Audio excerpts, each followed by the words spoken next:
At Thanksgiving, my sister stood up, tapped her glass, and announced like she was accepting an award.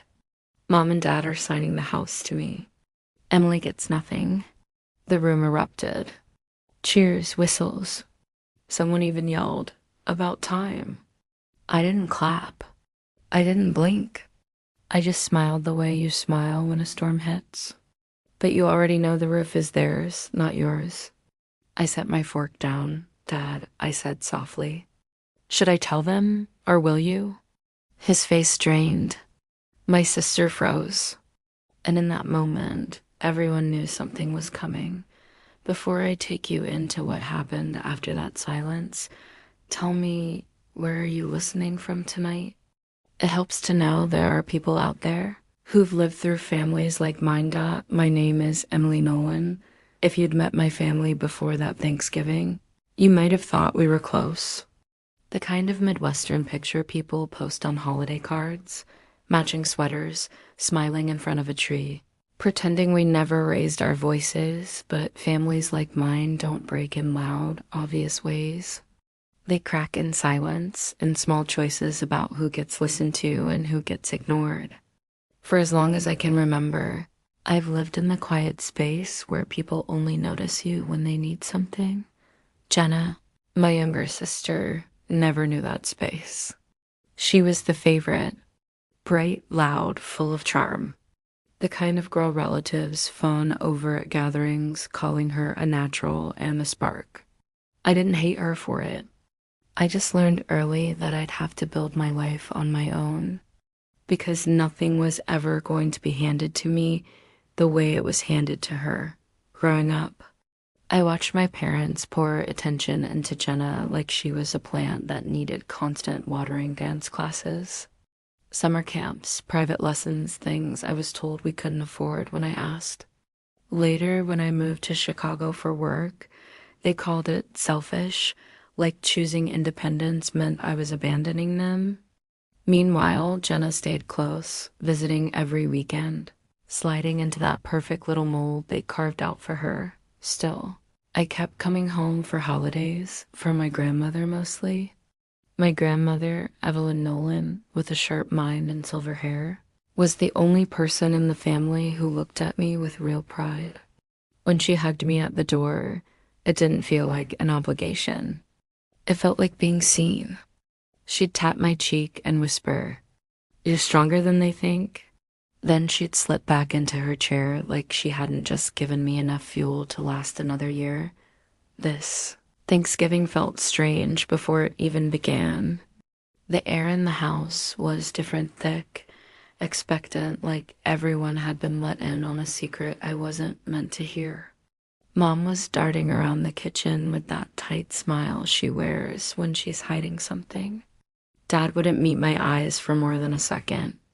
Jenna kept brushing lint off her dress, even though it was perfectly clean. When I walked into the dining room, I noticed one more thing. An empty chair next to mine was missing. Not moved, not pushed aside, gone. I should have known then. You'd think the empty chair would have been enough of a warning, but in my family, the signs are always quiet before they explode. I sat down anyway, smoothing my napkin across my lap, pretending not to notice the way conversations dipped every time I entered the room. They'd go flat for a second, like someone had pressed mute, then pick up again with forced laughter the moment I passed. Jenna floated around like the star of her own parade, checking the table settings, fixing angles on the centerpiece, whispering little aids to Mom that made them both smile. Every so often, she'd look at me with a tight-lipped grin, polite but hollow, like I was a coworker she barely tolerated. Thought it wasn't always like this. For a long time, Jenna and I were just two kids sharing a bedroom, passing notes on the door when we were supposed to be asleep. She used to braid my hair, steal my sweaters, beg me to drive her everywhere once I got my license. But somewhere between high school and adulthood, something shifted. She slipped comfortably into the role my parents built for her golden girl, perfect daughter, while I slipped quietly out of the frame. The house situation started 6 months earlier, long before the announcement at Thanksgiving. It was a humid Saturday in June when Mom called, asking me to come home for something important. No details, no warning. When I arrived, they ushered me straight to the dining table, the same table where everything would later fall apart. Dad had a folder laid out like a presentation. Mom smiled too hard, like her face hurt from stretching. "Sweetheart," Dad began, "we're refinancing the house. Just a simple signature, better rates. You won't have to worry about anything." Even then, something in me tensed. My family never asked me for help unless they needed more than they were willing to admit. I flipped through the papers, heart racing as I tried to make sense of the numbers. Something felt off. Too many pages, too many amounts blacked out, too many rushed explanations. "Can I take these with me?" I asked, keeping my voice even. "My lawyer can look at them." The silence that followed told me everything. Mom's smile faltered. Dad snapped the folder shut too quickly, like he regretted putting it in front of me in the first place. "It's just a formality," he insisted. "Why complicate things?" But I took the folder anyway. Back in Chicago, my lawyer flipped through the papers, eyebrows rising higher with each page. She didn't smile. She didn't stall. She called me the next morning. "This isn't a refinance," she said. "It's a transfer of liability. If you sign, you're responsible for their debt." "Debt?" I stared at the phone numb. "What debt?" She explained slowly and carefully. "A second mortgage. Months of missed payments, foreclosure letters, things I didn't even know existed." The moment I understood, something inside me locked into place. Not anger, not yet. Something colder. Something steadied out 2 months later. Dad called again, this time asking for money. Not a loan, not help money. He said it was for Mom's medical bills. But when I offered to pay the hospital directly, he crumbled. The story shifted. The truth leaked out. Late payments, deadlines, desperation. Now, sitting at that Thanksgiving table, watching Jenna glow under everyone's attention, the weight of those 2 months pressed against my ribs. They weren't giving her the house. They were giving her the debt. And they expected me to sit quietly beside her while it happened. By the time November rolled around, the secret sat between my parents and me like a live wire. We did not talk about the papers I refused to sign or the call where Dad admitted the truth. Our conversation shrank into weather updates and questions about work. As if small talk could cover a crater, they did not know I had done more than refuse. I pulled the property records myself. I knew about the second mortgage, the interest eating them alive, the foreclosure clock already ticking. They were drowning and trying to drag someone else under with them. At first, I thought that someone was always meant to be me. I was the one with a stable job in Chicago. No kids, the person they saw as a safety net. Saying no to them was like learning a new language that tasted like guilt. Then Jenna started posting hints online captions about big changes. Photos on the front porch with our parents. Jokes about being ready to be a homeowner. Every post felt like another piece snapping into place. A week before Thanksgiving, Mom called to gush about how excited Jenna was to host more often once things were settled with the house. She said it lightly, as if the house were a gentle heirloom, not a bomb they were wrapping in a bow. That was the night I stopped hoping they would fix it on their own.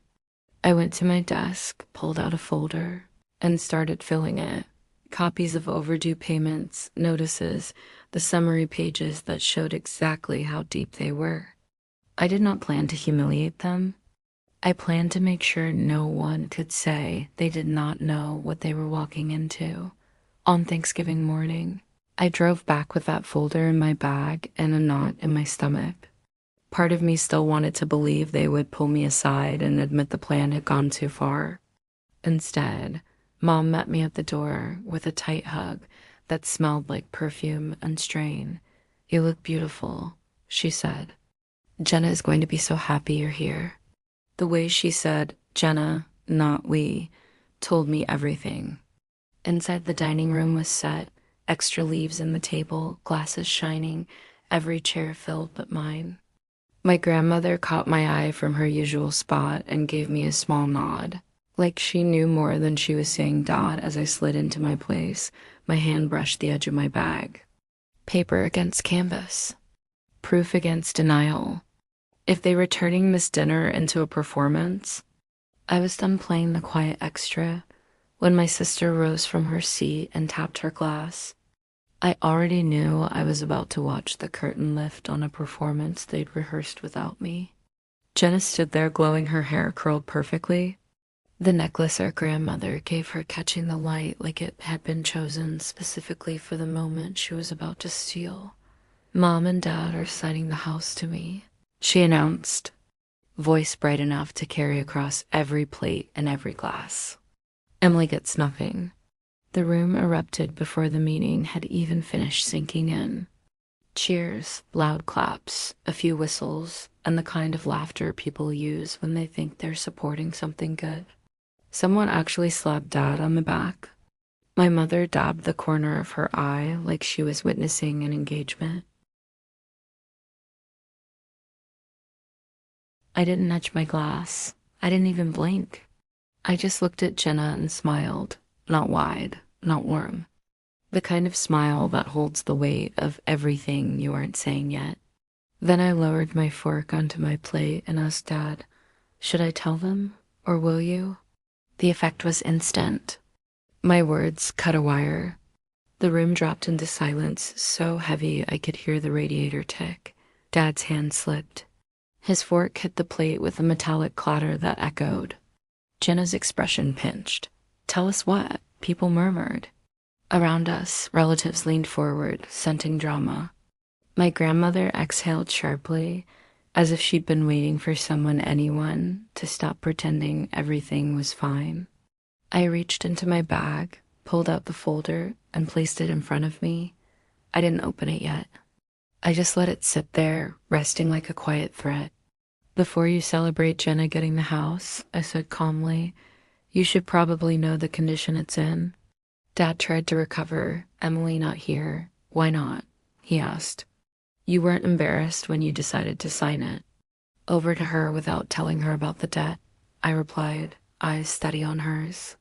Heads turned, conversations died.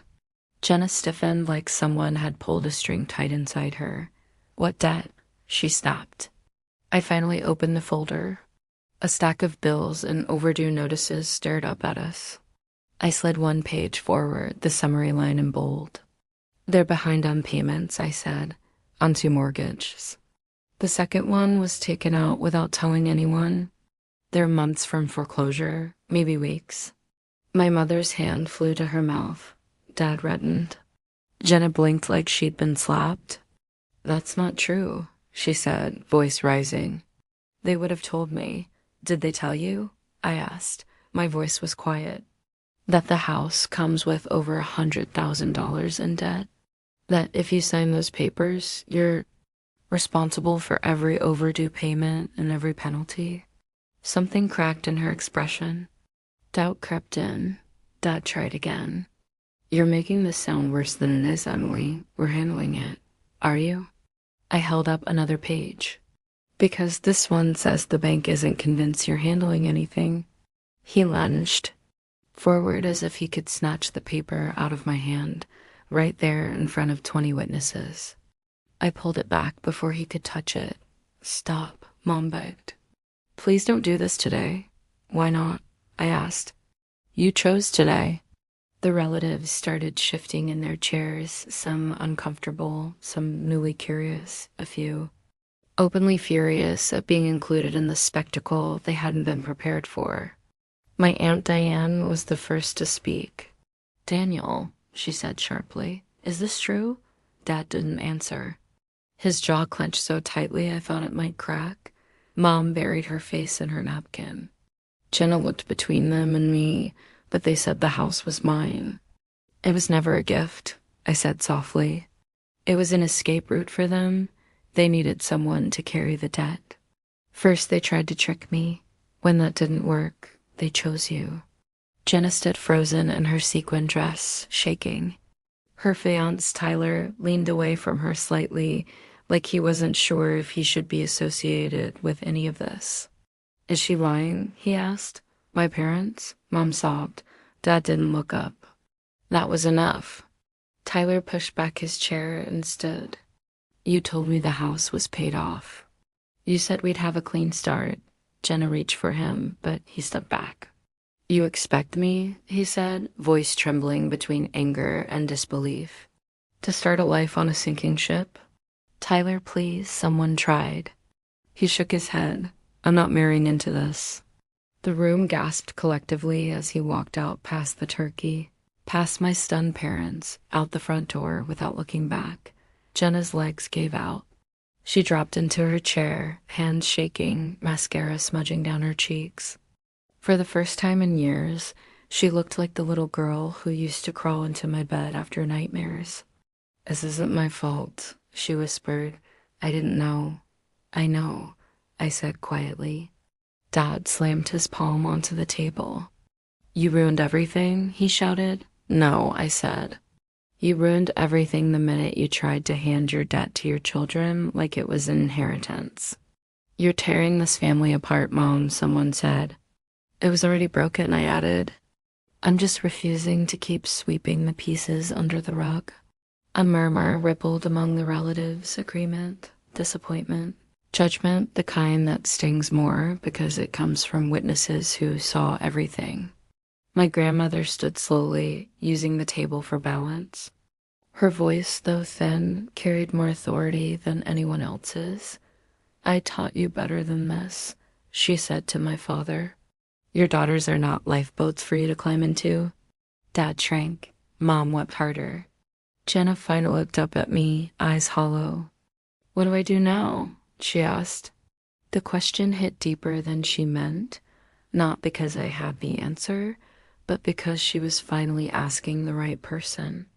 Not the parents who built her illusions, but the sister they'd pushed aside. Before I could speak, someone knocked on the door hard. Every head turned. The knock came again, louder. Dad frowned as the door opened, and a woman stepped inside, plain suit, badge clipped to her belt, calm, unreadable expression. Mr. and Mrs. Nolan? She asked.